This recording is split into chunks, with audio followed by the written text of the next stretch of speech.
Assalamualaikum warahmatullahi wabarakatuh. Selamat datang di kelas manajemen pemasaran. Perkenalkan, saya Aulia Malasari. Di sini saya akan mengampu mata kuliah manajemen pemasaran untuk pertemuan 9 sampai dengan 16 setelah sebelum UTS diampu oleh Bapak Pikorin. Nah, kita langsung saja ya di pertemuan ke-9 kita akan membahas chapter 13 dan juga chapter 14. Untuk chapter 13 sendiri berjudul Setting Product Strategi. Jadi ini nanti kita akan membahas mengenai strategi bagaimana mengatur sebuah produk.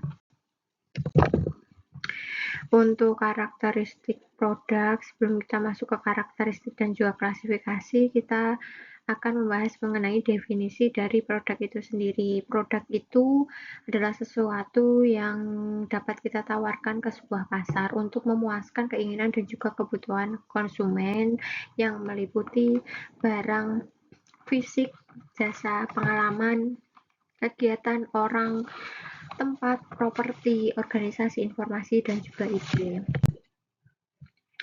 Kemudian di sini ada figur 13.1 mengenai komponen dari penawaran pasar. Jadi hal-hal yang bisa menarik perhatian konsumen tertarik terhadap penawaran pasar itu apabila kita memperhatikan 3 hal ini. Yang pertama adalah harga berdasarkan nilai. Kemudian service mix dan juga kualitas, kemudian fitur produk dan juga kualitas. Jadi ketiga hal ini harus kita pertimbangkan ketika kita memang akan membuat suatu produk. Dari nilai, dari jasanya, dari produknya itu harus kita perhatikan secara detail agar produk yang kita tawarkan di pasar itu menarik konsumen. Nah, kemudian di sini di figur 13.2 ada 5 tingkatan produk. Tingkatan produk itu sendiri bisa sering disebut dengan the customer value hierarchy atau hierarki nilai konsumen. Jadi yang kita tawarkan utamanya itu dinamakan oleh core benefit. Jadi manfaat utama yang kita tawarkan kepada konsumen. Contoh, kita punya jasa laundry. Jasa laundry di sini itu yang core benefit yang kita berikan adalah rapi, wangi, bersih gitu kan. Kemudian untuk basic produknya adalah produk utama yang kita gunakan, yaitu ada deterjen, kemudian ada mesin cuci, ada mesin pengering, pewangi, seperti itu. Nah, kemudian untuk expected produknya itu adalah produk yang diekspektasikan oleh si konsumen. Itu misal kita punya tempat laundry itu tempatnya yang bersih, tempatnya yang wangi, tertata rapi, kemudian pelayanannya juga bagus, baik orang karyawannya kayak gitu. Kemudian augmented produknya ini adalah produk pembeda dari bisnis kita atau jasa kita dengan para pesaing. Misal kita punya jasa laundry kilat. Misal jasa kita itu bisa selesai laundrynya itu dalam waktu 30 menit misalkan ya. Itu. Kemudian ada potensial produk.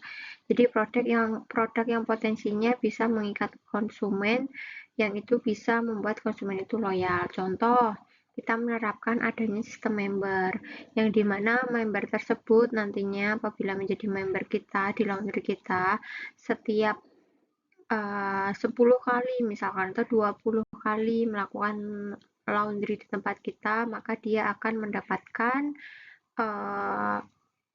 mendapatkan keuntungan yaitu bonus mencuci 1 kali, misalkan seperti itu. Oke, di sini selanjutnya terkait dengan klasifikasi. Klasifikasi sendiri untuk produknya dibagi menjadi 3, durability, tangibility, and use. Jadi durability ini terkait dengan daya tahan si produk itu. Kemudian apakah produk tersebut terlihat atau tidak, berwujud atau tidak, dan juga kegunaannya. Kemudian untuk durability dan tangibility-nya ini terbagi lagi menjadi 3 hal. Yang pertama adalah non-durable goods, artinya adalah barang yang tidak tahan lama.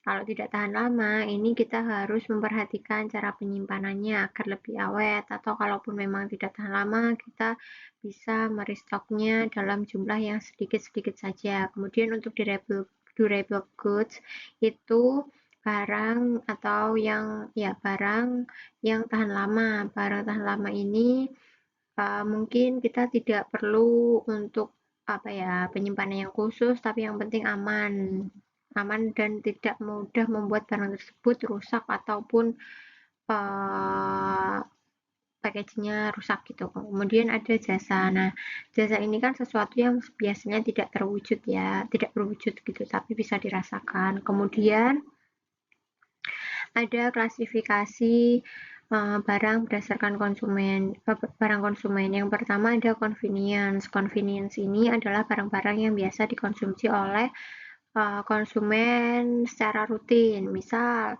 kebutuhan bulanan, misal ada beras. Biasanya kan orang beras itu setiap bulannya habis berapa kilo. Kemudian ada juga sabun, ada juga pasta gigi seperti itu. Nah, kemudian untuk yang kedua ada shopping. Kalau shopping ini adalah sesuatu yang kalau misalkan konsumen mau memutuskan pembelian itu ada sedikit pertimbangan. Kalau convenience ini kan dia tidak melakukan pertimbangan yang belinya tuh nggak perlu mikir karena udah tahu biasanya kita dalam sebulan tuh butuhnya A, B, C, D gitu kan, barang A, B, C, D gitu. Misal kalau shopping ini biasanya contohnya itu misal kita mau beli sepatu itu kan kita beli ya karena kalau nggak kita butuh ya karena memang sepatu kita sudah rusak gitu kan. Kalau butuh kan berarti kita belum punya heels misal kalau untuk perempuan ya kita punyanya Keds gitu. Jadi kalau misal kita butuh untuk acara ya udah kita beli gitu. Lalu misal posisinya untuk shopping ini kan intinya harus ada pertimbangan ya, sedikit pertimbangan. Kemudian untuk yang specialty ini hampir sama kayak shopping, cuman dia pertimbangannya jauh lebih banyak lagi. Karena contoh kalau misal kita mau beli mobil, kalau kayak beli sepatu tadi kan mungkin bisa dalam jangka waktu setengah tahun atau mungkin dalam beberapa bulan sekali kita beli. Sedangkan kalau specialty ini kan kalau beli mobil kan nggak mungkin setiap tahun atau apalagi setiap bulan gitu kan. Ya mungkin aja beberapa orang beli mobil dalam setiap sebulan sekali itu hal yang lumrah, tapi mayoritas di Indonesia itu kan kalau misalkan produk specialty ini contohnya mobil itu ya dia belinya nggak sebulan sekali dong gitu. Jadi untuk belinya itu kan harus banyak pertimbangan. Kemudian ada ansau. Produk ansok ini adalah sesuatu yang sebenarnya konsumen itu tidak mencari, tetap dan mungkin juga dia tidak sadar bahwa dia membutuhkan.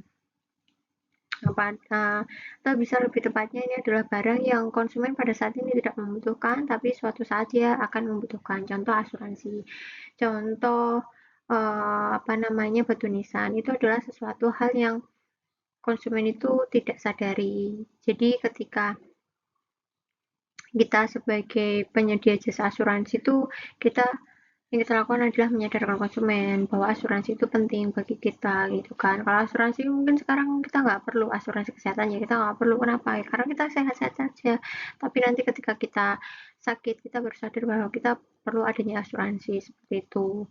Kemudian ini ada klasifikasi barang industri, itu ada material dan juga partnya, jadi ada bahan baku dan juga bahan cadangannya atau bahan pembantunya, atribut-atributnya. Kemudian capital item. Jadi untuk membuat produknya itu modalnya itu ada berapa item, ada berapa aja jumlahnya, barang-barangnya ada apa aja. Kemudian yang terakhir adalah supplies and business services. Jadi layanan supply dan layanan jasanya mau seperti apa. Kemudian di sini ada produk diferensiasi dan juga services differentiation. Jadi ada pembeda produk dan juga pembeda jasa. Kalau pembeda produk itu ada 8 hal yang bisa dijadiin pembeda. Kalau pembeda jasa itu ada 7. Di antaranya kalau produk itu ada bentuk, fitur, kemudian kualitas kinerja, dan terakhir adalah kustomisasi gayanya gitu. Jadi kalau mau bedain produk kita bisa melihat beberapa hal tersebut. Kemudian untuk pembeda jasa sendiri diantaranya ada kemudahan dalam pemesan, kemudian pengiriman, instalasi, dan yang terakhir itu pada pendapatannya, returnnya, pengembaliannya gimana gitu. Kemudian di sini ada desain. Untuk desain itu sendiri, itu adalah kekuatan secara emosional yang dimiliki. Jadi gini, dia ada kekuatan emosional. Kalau misalnya orang itu beli produk dengan desainnya misalnya yang mewah, itu secara emosi kayak emosional bikin konsumen kayak, ini produknya keren banget nih, aku pakai ini berasa aku jadi anak orang kaya, misalkan seperti itu. Kemudian ada transmit brand meaning, jadi ada arti, memberikan arti pada merek tersebut, dan itu membuat positioning bagi brand tersebut. Misal gini, desainnya itu kan mewah, tadi dibuat mewah, jadi itu membuat di positioningnya itu bisa jadi menengah ke atas. Positioningnya itu adalah produk yang mewah gitu. Kemudian di sini adalah penting dengan produk yang tahan lama. Jadi di sini itu desain itu adalah barang yang tahan lama dan itu sangat penting. Kemudian yang selanjutnya adalah membuat brand itu memberikan pengalaman. Jadi kalau desainnya itu mewah, jadi memberikan pengalaman, wih ini desainnya udah bagus, produknya bagus, ini benar-benar keren nih gitu. Jadi ada experience-nya yang dirasakan oleh konsumen.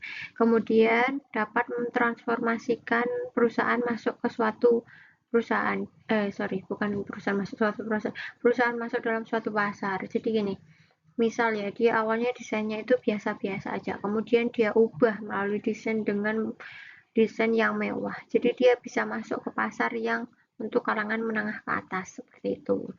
Kemudian memfasilitasi manufaktur, karena melalui desain ini kan dia sebagai fasilitas perusahaan bahwa dia punya desain, punya nilai gitu.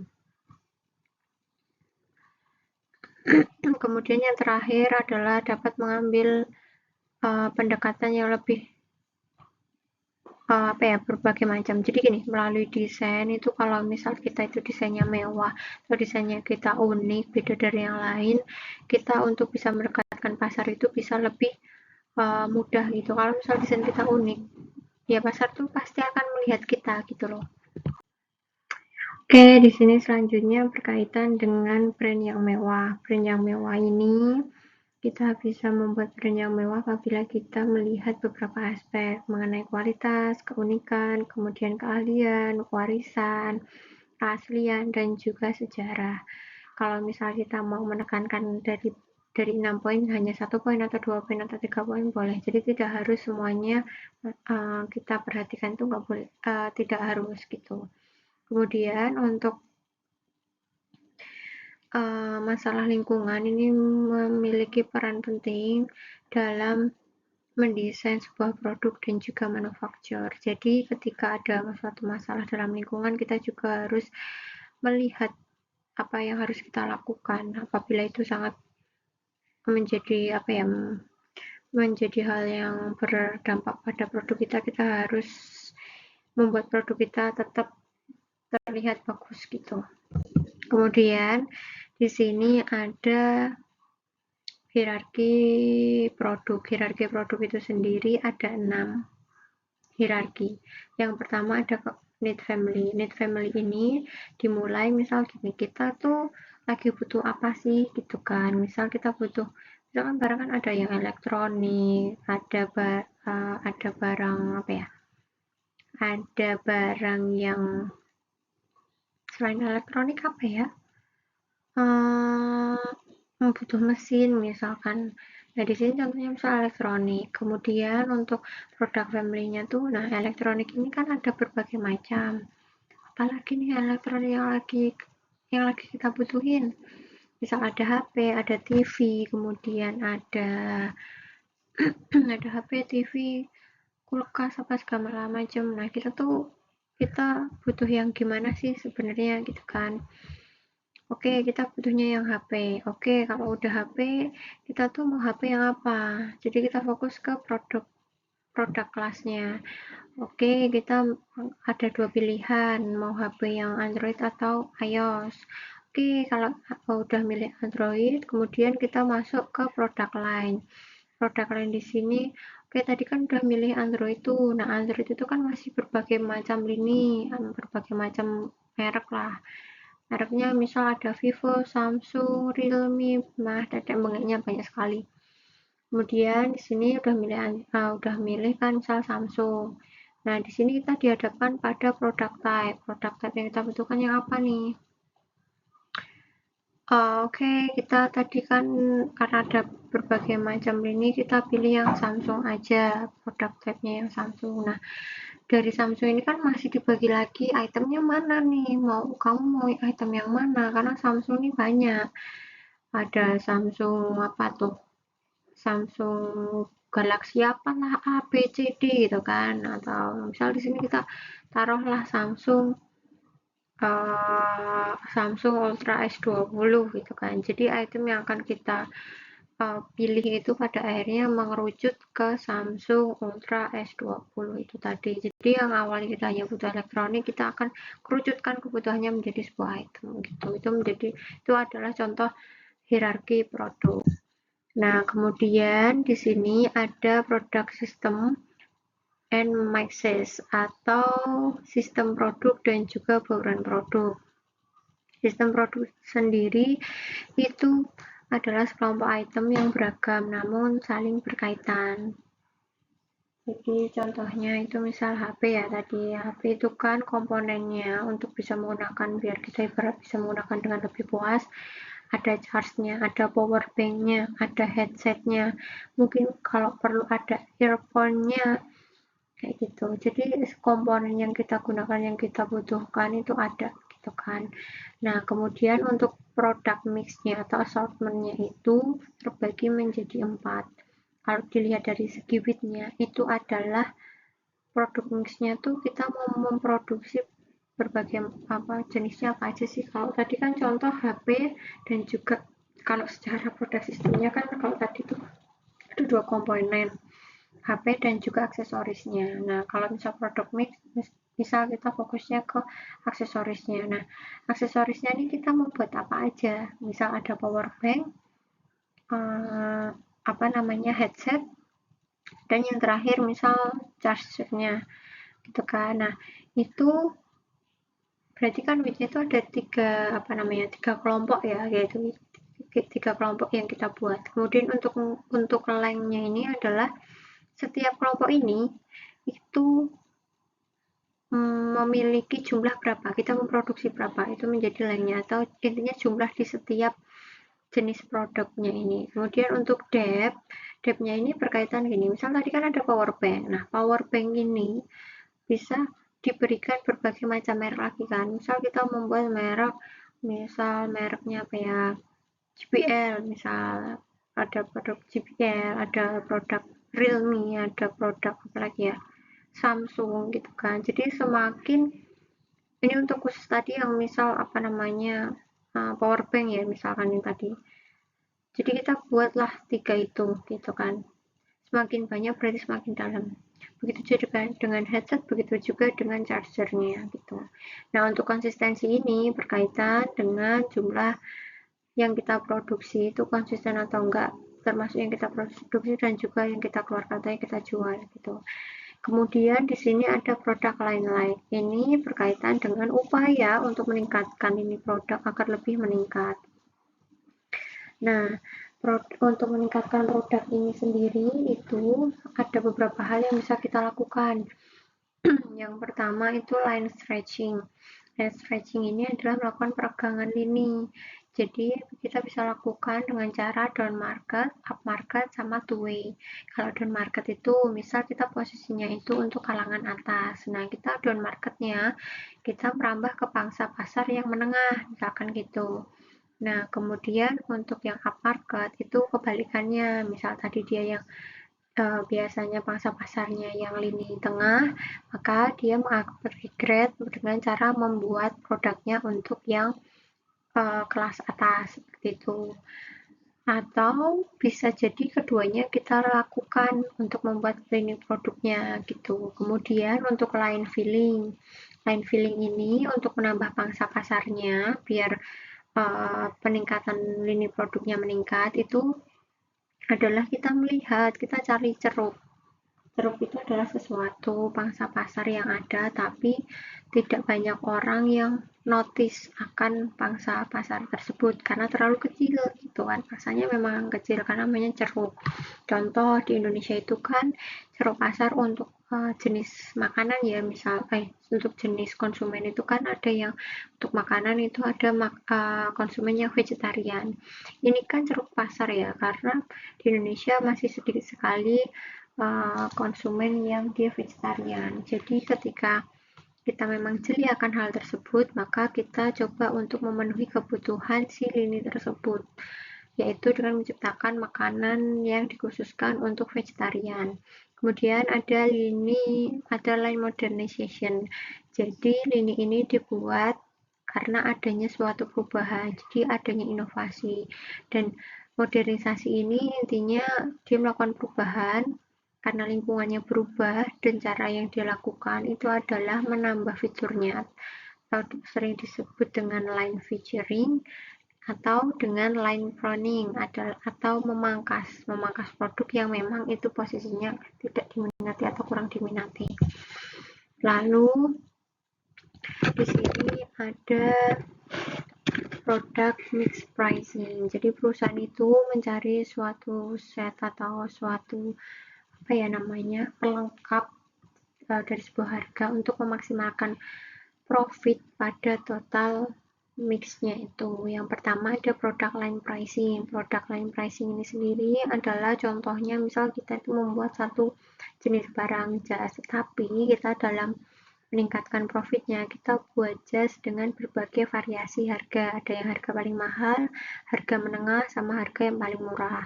Kemudian untuk optional feature pricing itu adalah jadi kita memberi harga berdasarkan fitur pilihan yang mereka inginkan. Contoh, kalau mobil itu kan ada yang sistemnya matic sama manual.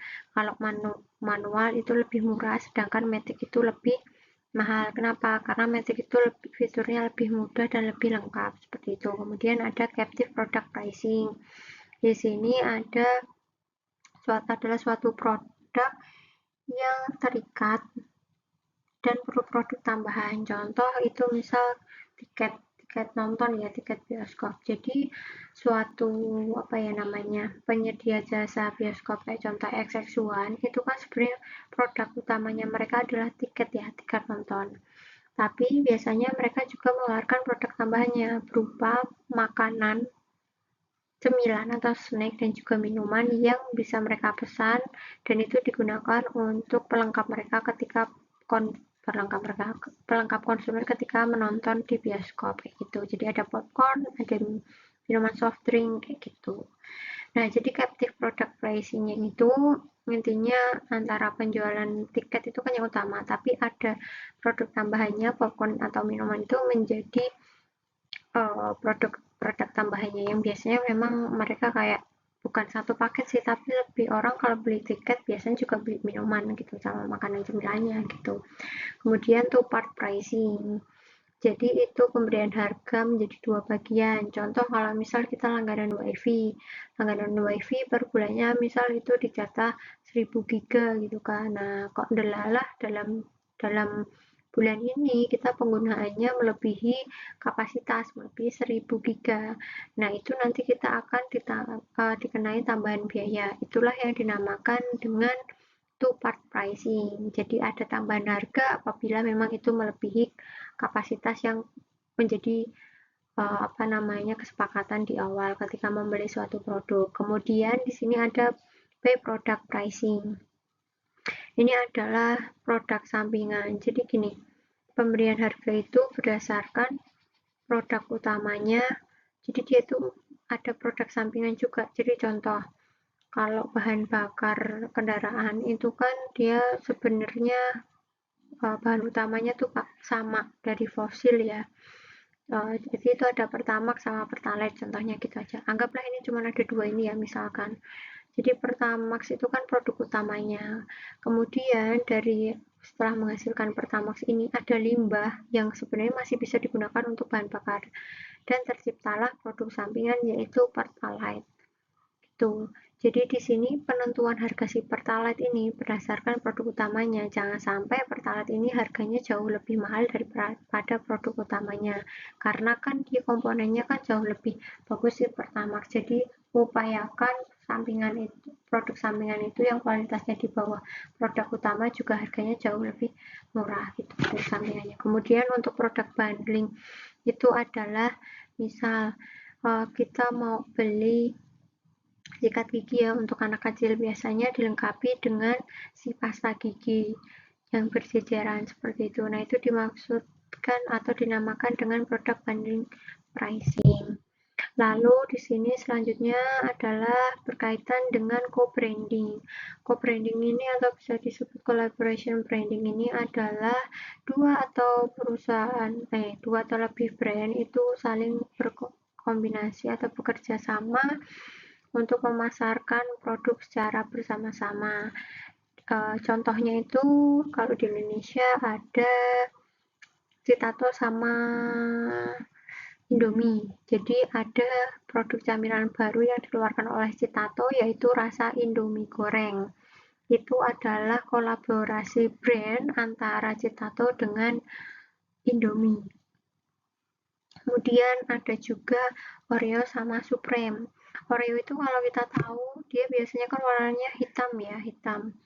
Nah, kalau dia kolaborasi brandnya dengan Supreme sehingga dia menciptakan produk Oreo berwarna merah marun, bukan merah mana ya, merah lah gitu kan. Nah, itu kemudian mereka jual dengan harga yang fantastis sekali, sempat mahal sekali itu harganya, tapi saya kurang tahu harganya berapa. Ini lebih mahal daripada produk Oreo pada umumnya, dan itu amat sangat jauh sekali perbandingannya. Kemudian ada produk Samsung S20 kolaborasi dengan BTS, jadi dia menciptakan produk Samsung S20 itu dengan warna ungu, warna yang identik dengan grup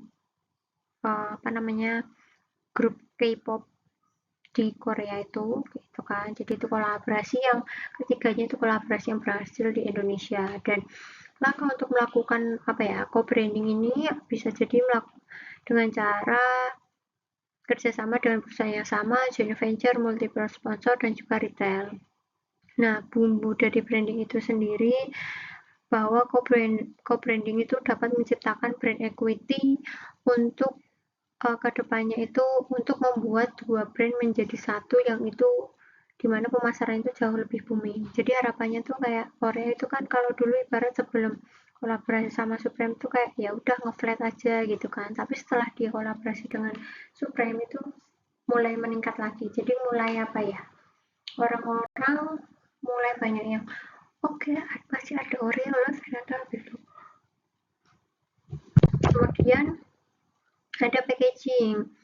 Packaging ini adalah keseluruhan aktivitas aktivitas dari mendesain dan juga memproduksi dan itu menjadi wadah untuk sebuah produk. Packaging sendiri itu bisa digunakan sebagai alat marketing. Kenapa? Karena dia itu pertama self service. Jadi packaging itu, misal packaging roti ya, di roti itu kan biasanya ada informasi terkait rotinya itu rasa apa, cara makannya bagaimana misalkan, atau kandungan komposisinya ada apa aja gitu kan. Nah, itu sebenarnya membuat kita self service. Jadi dia memberikan beberapa informasi yang itu memberikan edukasi ke konsumennya gitu. Kemudian selanjutnya ada consumer affluence atau kemakmuran konsumen. Jadi kalau packagingnya itu biasa aja, yaitu tidak menunjukkan rakyatnya makmur. Tapi kalau misal packagingnya itu mewah, orang yang beli itu menunjukkan bahwa konsumennya itu adalah konsumen yang makmur gitu. Artinya misal nih yang satu si A tuh belinya sari roti, yang satu belinya katakanlah roti Rahmat. Packagingnya kan itu beda ya. Kalau misal si sari roti itu kan lebih lebih terjamin ke higienisan. Sedangkan kalau Rahmat kan ibarat ya mungkin bisa berdebu karena kan kurang higienis, lebih jauh bukan berarti nggak higienis bukan ya, tapi packagingnya kurang begitu tidak serapat sari roti lah gitu. Tapi untuk higienis saya yakin higienis, cuman jauh lebih higienis sih sari roti itu tadi. Kemudian ada company and brand image. Jadi packaging ini menunjukkan image dari merek tersebut dan juga perusahaannya. Dan yang terakhir adalah peluang untuk berinovasi, karena kita dilihat oleh konsumen, dilihat oleh pesaing itu juga salah satunya dilihat dari packagingnya kita. Kalau kita menunjukkan packaging yang berbeda, itu menunjukkan sebuah inovasi. Kemudian objek dari packaging itu sendiri adalah sebagai identitas brand atau identitas si merek itu tersebut. Kemudian packaging ini juga memberikan informasi yang deskriptif dan juga persuasif. Kemudian sebagai fasilitas transport dan juga perlindungan bagi produk itu sendiri, membantu penyimpanan di dalam rumah dan juga membantu konsumsi produknya. Kemudian di sini ada labeling, warranties, dan juga guarantees. Labeling adalah identitas, nilai, deskripsi, dan juga promosi dari suatu produk. Kalau warranties sendiri adalah pernyataan umum atau pernyataan formal dari statement formal dari tentang kinerja produk itu yang diharapkan oleh si produsen, yang dimana itu menjadi suatu jaminan yang akan diberikan oleh retailer, penjual atau distributor. Sedangkan untuk waranti itu sendiri adalah janji kepuasan yang secara umum digunakan untuk melengkapi kepuasan konsumen gitu. Dan itu intinya kalau waranti itu diberikan oleh produsen atau pabrik, kalau waranti itu diberikan oleh distributor atau penjual. Nah, selanjutnya di chapter ke-14 ini kita akan belajar mendesain dan juga mengelola suatu jasa. Untuk jasa itu sendiri apa sih? Jasa itu sendiri adalah suatu kegiatan kinerja yang ditawarkan yang esensinya sebenarnya dia tidak terlihat. Hasilnya pun tidak bisa dimiliki oleh siapapun dan produksinya itu biasanya juga bukan produk yang bisa dilihat secara fisik gitu, karena jasa itu bisa dirasakan tapi tidak bisa dilihat gitu. Kemudian untuk jasa itu sendiri di suatu industri dia ada di mana aja, di pemerintah, di private non-profit, kemudian di retail, di pabrik, di bisnis, semua itu pasti selalu ada yang namanya jasa di dalamnya. Nah, untuk kategori dari bauran jasa itu sendiri terbagi menjadi 5. Yang pertama, murni barang yang berwujud. Contoh banyak sekali di sekitar kita, ada sepatu, kalau di sini ada sabun, ada mesin cuci, ada kulkas, apa segala macam. Intinya sesuatu yang memang terlihat. Yang kedua adalah good with accompanying services, adalah jadi barang yang melibatkan jasa di dalamnya. Contoh ada barangnya itu adalah mobil, ada komputer beserta dengan garansinya. Nah, kalau garansi ini kan masuknya ke jasanya itu tadi, barangnya berupa komputer dan juga mobil. Kalau hybrid, contohnya restoran. Kenapa restoran? Karena restoran itu ketika kita di restoran, kita dilayani oleh orang. Nah, itu berupa layanan. Nah, kalau goods-nya itu berupa makanan yang kita makan gitu. Jadi hybrid keduanya ada. Kemudian service with accompanying goods itu contohnya airplane. Itu menjadi produk utama dari suatu jasa. Jadi layanan ini beserta dengan barangnya. Kan kalau misal kita naik pesawat terbang ya, kita kan beli tiketnya. Kita beli tiketnya ini kan bukan berarti kita tuh beli pesawatnya, gitu kan. Jadi kita tuh beli jasanya karena kita sudah diantarkan dari tempat A ke tempat B gitu. Produk utamanya jasa, tapi kita juga dapat produk berupa misal kita juga dapat snack ketika kita berada di dalam pesawat, dapat minum seperti itu. Nah, kalau yang terakhir adalah pure services. Kalau pure services ini contohnya ada massage dan juga babysitting. Massage sendiri itu misal kita punya pelayanan mbah pijet ya untuk mijitin kita. Nah, kita misal memanggil mbah tersebut untuk datang ke rumah kita untuk memijat badan kita.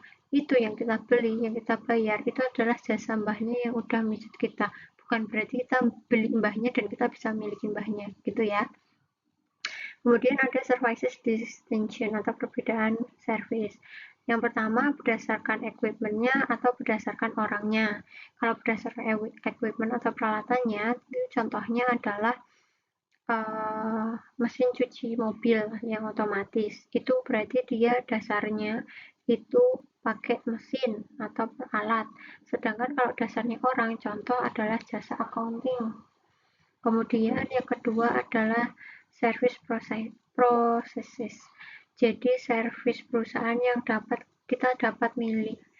Kita dapat apa ya, ibarat tuh kita bisa milih layanan jasa apa saja yang kita butuhkan gitu. Misal jasa go clean untuk membersihkan rumah kita.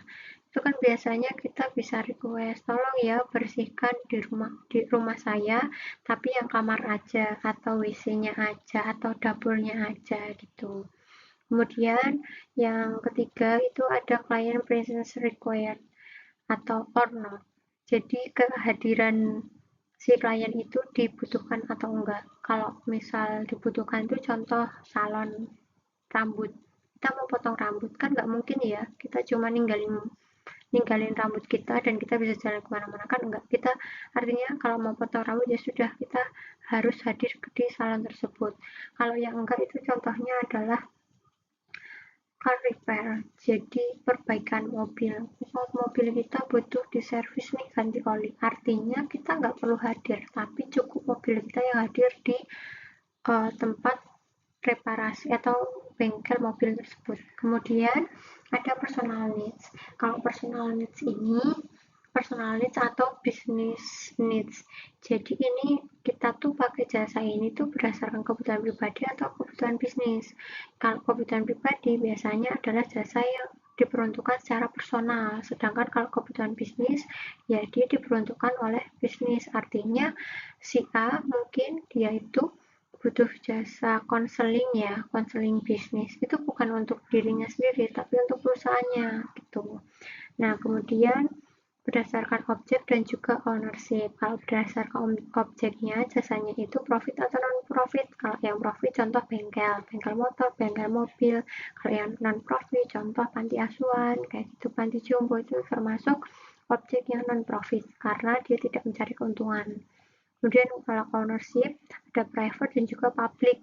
Kalau private itu contoh kepemilikan sahamnya itu private, hanya keluarga saja. Contoh ada Jarum, ada Bank BCA, itu kepemilikannya private. Sedangkan untuk public itu contohnya ada Gudang Garam, kemudian ada PT Indofood Sukses Makmur, itu kepemilikannya secara publik. Nah, kemudian di sini ada continuum of evaluation for different types of product. Nah, untuk dimana ini tuh adalah kalau misal cara kita mengevaluasi kita puas enggak dengan adanya produk yang sudah kita beli. Semakin kalau misal itu berupa goods atau barang itu biasanya mudah untuk dievaluasi, sedangkan kalau yang lebih condong ke jasa biasanya akan sulit untuk dievaluasi. Kalau yang sulit dievaluasi itu ada clothing atau baju, jewelry, kemudian ada furniture, houses, automobiles. Ini kan sesuatu yang sebenarnya berwujud ya, jadi kita tidak perlu kita tidak perlu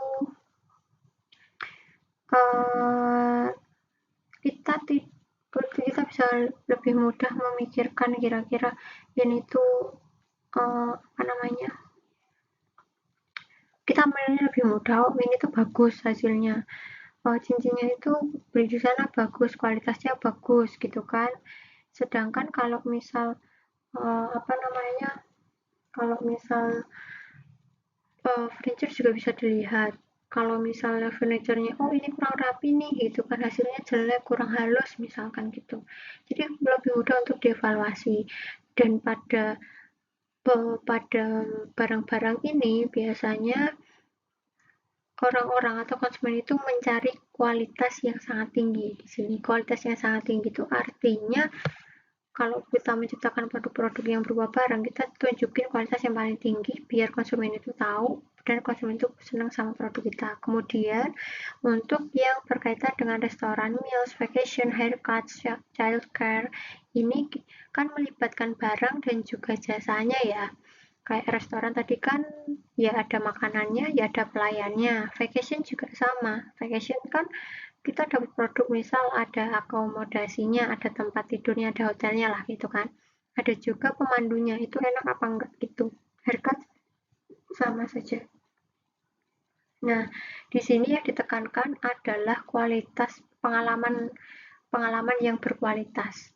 Kalau misal pengalamannya ini tinggi, artinya kualitasnya kan juga bagus. Jadi dia akan semakin senang gitu kan, dan dia akan nilainya akan semakin bagus dalam mengevaluasinya. Kemudian di sini ada television repair, legal services, root canal, auto repair, medical diagnosis. Ini dibutuhkan kepercayaan terhadap kualitas itu juga tinggi. Jadi kepercayaan. Jadi orang bisa mau repair memperbaiki televisinya, oh datang ke A, ke B, ke C, mau pakai jasa repair yang mana ya, repair apa, perbaiki televisi yang mana ya, si A, si B, atau si C. Kalau misal dia milih si A, itu pasti karena dia percaya bahwa A itu bisa, dan kemungkinan karena dia sebelumnya sudah pernah menggunakan jasa si A gitu. Nah, di sini ada perbedaan karakteristik dari suatu jasa. Yang pertama adalah intangibility, yaitu tidak bisa dilihat, dirasakan, didengar, ataupun dicium. Dan untuk mengantisipasinya adalah berikan kualitas jasa yang terbaik, bukti fisik kalau bisa, dan juga presentasi atau pemberian informasi terkait jasa yang akan kita berikan. Kemudian inseparability itu adalah tidak terpisah. Jadi jasa jenis ini diproduksi dan dikonsumsi secara bersamaan. Kemudian variability adalah jasa yang kalau jasanya itu semakin tinggi jenisnya, maka dia juga harus mempertimbangkan dia itu dihasilkan atau diproduksi untuk siapa, kapan, di mana, itu harus diperhatikan. Kemudian yang terakhir adalah perishability, mudah rusak, yang dimana jasa ini tidak bisa disimpan atau dapat menjadi masalah ketika memang permintaannya itu terlalu fluktuatif. Kemudian tadi kan ada yang intangible, dan untuk biar intangible itu bisa meyakinkan konsumen, itu kita dibutuhkan physical evidence atau bukti fisik dan juga presentasi. Nah, itu dengan cara presentasinya yang gimana? Ya, kita tunjukkan tempat kita itu punya layout yang meyakinkan, dan kita harus memplanning itu layoutnya sebaik mungkin, hati-hati banget gitu. Kemudian people, orangnya atau staffnya ini harus benar-benar menomorsatukan si konsumen. Jadi harus kita maintenance nih people-nya, harus bisa melayani sebaik mungkin. Kemudian ada equipment, peralatannya gimana? Kita harus sediakan peralatan yang memadai. Kemudian communication material, jadi kita bisa memberikan materi komunikasi berupa brosur, teks, kemudian bukti foto, kayak gitu. Kemudian ada simbol, simbol itu menunjukkan nama jasa kita apa, simbolnya apa, seperti itu. Dan yang terakhir adalah price atau harga. Nah, kemudian bagaimana sih meningkatkan kualitas kontrol? Yang pertama itu adalah kita harus investasi. Investasi apa? Investasi orang atau staffnya. Jadi kita lakukan hiring dan juga training pada staff kita, yang tentunya untuk hiring dan training itu kita gunakan prosedur yang baik gitu. Kemudian yang kedua, melakukan standarisasi yang berkaitan dengan proses kinerja jasa. Jadi setiap jasa yang kita sampaikan, yang dilakukan oleh karyawan kita itu harus sesuai dengan standar yang sudah kita tetapkan di dalam perusahaan. Dan yang terakhir adalah memonitor kepuasan konsumen. Itulah 3 cara untuk meningkatkan quality control dari perusahaan kita atau jasa kita. Kemudian di sini cara mematchkan atau mencocokkan antara permintaan dan juga penawaran. Dari sisi permintaan sendiri itu bisa dengan melakukan perbedaan harga. Kayak tadi, jas itu jangan cuma untuk kalangan atas saja, tapi bikin 3 lini untuk yang kalangan atas, menengah, dan juga paling bawah. Kemudian yang kedua, non-peak demand atau permintaan di luar puncak. Kemudian yang ketiga, complementary services atau layanan pelengkapnya apa aja sebisa mungkin kita siapkan. Kemudian sistem reservasi atau sistem pesanan gitu, dia harus pesan dulu gitu. Kemudian ada supply side ini yang harus kita lakukan adalah adanya karyawan tetap, kemudian rutinitas efisien waktu puncak. Jadi ketika kita berada di titik di mana banyak yang membutuhkan jasa kita, kita lakukan rutinitas efisiensi waktu agar kita tetap bisa melayani konsumen sebaik mungkin sesuai dengan standar yang sudah kita tetapkan. Kemudian yang ketiga, peningkatan partisipasi konsumen. Kemudian yang terakhir, berbagi layanan. Yang keempat, berbagi layanan. Yang kelima, fasilitas untuk ekspansi di masa yang akan datang. Nah, di sini ada hubungan konsumen yang kedepannya itu bakalan berubah. Kenapa? Karena di sini konsumen itu karena makin lama akan diberdayakan dengan adanya internet. Itu konsumen internet atau teknologi itu membuat konsumen itu diberdayakan. Karena diberdayakan bagaimana? Karena kan ketika kita punya produk, biasanya kita punya sistem web atau sosial media yang dimana konsumen itu pasti akan mengaksesnya dan mungkin mereka akan melakukan komen di sosial media kita atau website kita untuk memberikan entah komenan yang baik atau yang buruk. Itu tergantung bagaimana kita memberikan pelayanan kepada mereka. Kemudian yang kedua adalah produksi bersama konsumen. Konsumen seringkali merasa bahwa dia dapat memberikan nilai yang lebih dan merasa memiliki koneksi yang kuat dengan penyedia jasanya jika mereka aktif dalam kegiatan proses pelayanan jasa itu tadi. Misal ada jasa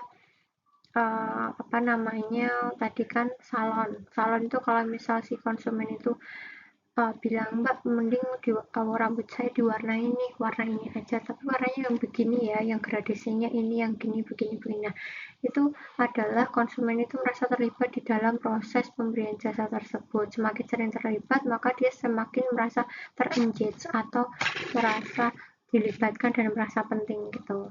Kemudian di sini cara mencegah adanya layanan yang error atau miskomunikasi antara kita penyedia jasa dengan si customer. Yang bisa kita lakukan untuk pencegahan adalah mendesain ulang proses dan mendesain ulang peran konsumen untuk menyederhanakan pertemuan dengan pelayanannya itu. Sebisa mungkin pelayanan dan juga ini tuh bisa lebih simpel. Kemudian yang kedua, menggabungkan teknologi yang tepat untuk karyawan dan juga konsumennya. Contoh, misal untuk reparasi untuk reservasinya itu konsumen tidak harus datang ke misal ke tempat layanan skincare ya, itu tidak harus pesan secara tidak harus reservasi datang ke tempat tapi bisa online gitu. Kemudian yang ketiga adalah menciptakan pelanggan berkinerja tinggi dan meningkatkan kejelasan peran, motivasi, dan kemampuan mereka agar mereka itu tadi customer empowerment-nya terjalin. Kemudian yang terakhir, mendorong customer untuk saling bantu customer yang lain. Kemudian di sini kepuasan karyawan sama puasnya dengan konsumen. Konsumen yang memiliki attitude yang positif akan menguatkan konsumen agar loyal. Caranya bagaimana? Yang pertama itu adalah pelanggan memanjakan pelanggan gitu kan. Manjakan pelanggan, kemudian baca kebutuhan mereka secara akurat, kembangkan hubungan personal dengan mereka, dan yang terakhir adalah layanan yang high quality untuk menyelesaikan masalah mereka. Jadi kepuasan konsumen itu menyebabkan kepuasan karyawan dan itu berdampak pada profitabilitas toko atau profitabilitas perusahaan. Dan bagaimana sih caranya mencapai layanan jasa yang excellent, yang unggul? Itu biar kita tuh pelayanan jasanya tuh unggul, yang pertama adalah dengan menciptakan keunggulan pemasaran, jadi melakukan pemasaran yang terbaik. Kemudian yang kedua adalah memberikan layanan dan juga teknologi juga yang terbaik. Kemudian yang ketiga adalah praktek terbaik di perusahaan jasa terkemuka. Jadi kalau misal ada jasa yang misalnya ada leadernya nih di pasar kita, suatu pasar itu ada leadernya, kan leader dalam artian dia terkenal paling baik nih, kualitasnya apa segala macam. Nah, kita coba untuk praktek dengan cara yang sama. Jadi kita mengamati perusahaannya, kita amati, kita tiru, kita modifikasi.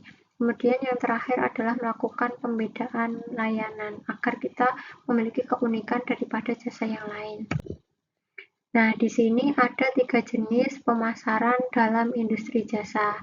Yang pertama, misal dari perusahaan ke karyawan, itu marketing secara internal. Jadi di sini ada training dan juga motivasi kepada karyawan untuk melayani konsumen sebaik mungkin. Kemudian dari perusahaan ke konsumen itu ada external marketing. Di sini ada persiapan, ada pemberian harga, distribusi, dan promosi sebuah jasa ke konsumennya. Nah, kemudian dari karyawan ke konsumen itu sendiri ada interaktif, pemasaran yang interaktif. Jadi di sini skill karyawan dalam melayani klien atau customer. Jadi ketiga jenis ini harus dipelajari dengan baik agar berjalan dengan semaksimal mungkin untuk menciptakan profit bagi perusahaan semaksimal mungkin. Nah, kemudian di sini ada best practices of top service company. Jadi gini, kalau misal perusahaan yang udah jadi leader itu biasanya dia ada beberapa hal yang dia lakukan. Yang pertama itu adalah konsep strategi. Jadi biasanya dia akan terobsesi ke konsumen. Jadi dianggap konsumen itu segalanya, dia raja apa segala macam. Kemudian top management komitmen. Jadi dia berkomitmen untuk memberikan layanan dengan kualitas terbaik. Kemudian high standard. Jadi memberikan jasa yang cepat, tepat, dan akurat. Kemudian di sini dia meningkatkan keuntungan.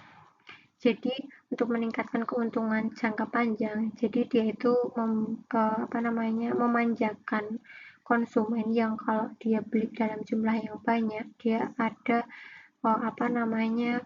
ada potongan harga atau mungkin bisa jadi member. Itu digunakan untuk membuat konsumen itu loyal ke perusahaan. Kemudian monitoring system.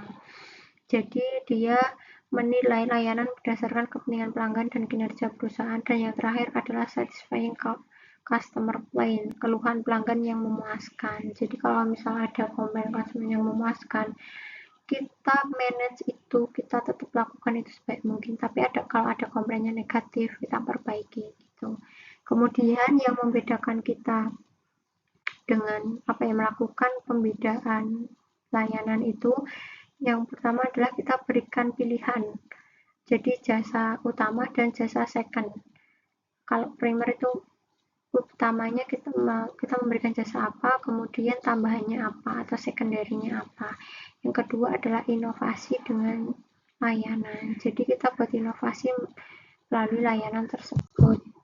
Nah, di sini ada gap yang membuat penyebab gagalnya pemberian jasa. Yang pertama adalah gap atau kesenjangan antara ekspektasi konsumen dengan persepsi manajemen. Yang kedua, gap antara persepsi manajemen dengan spesifikasi kualitas jasa. Yang ketiga, gap antara spesifikasi kualitas jasa dengan pemberian jasa atau pengiriman jasanya.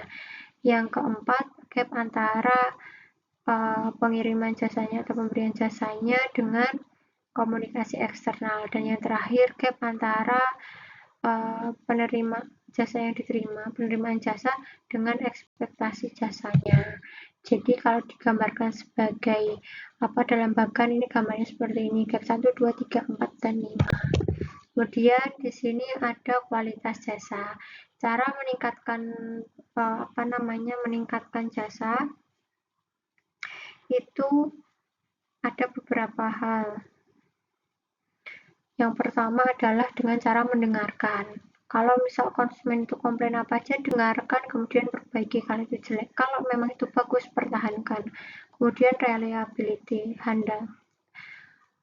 Sebisa mungkin kalau jasa itu harus handal, harus bisa diandalkan kita. Kemudian basic service-nya apa, desain jasanya apa, recovery atau perbaikannya seperti apa. Kalau bisa lakukan kejutan, berikan kejutan bagi konsumen. Fair play, main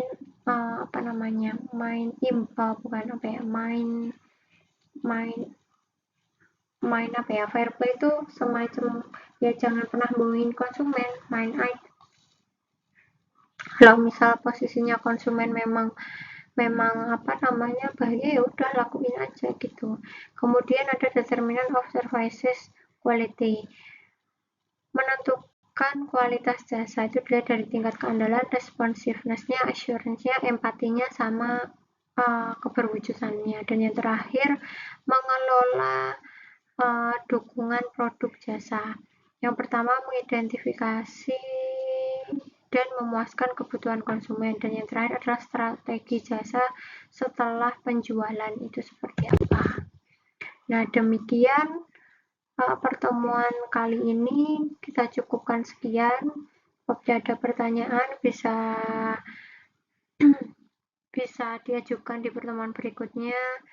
Sekian, semoga sehat selalu. Wassalamualaikum warahmatullahi wabarakatuh.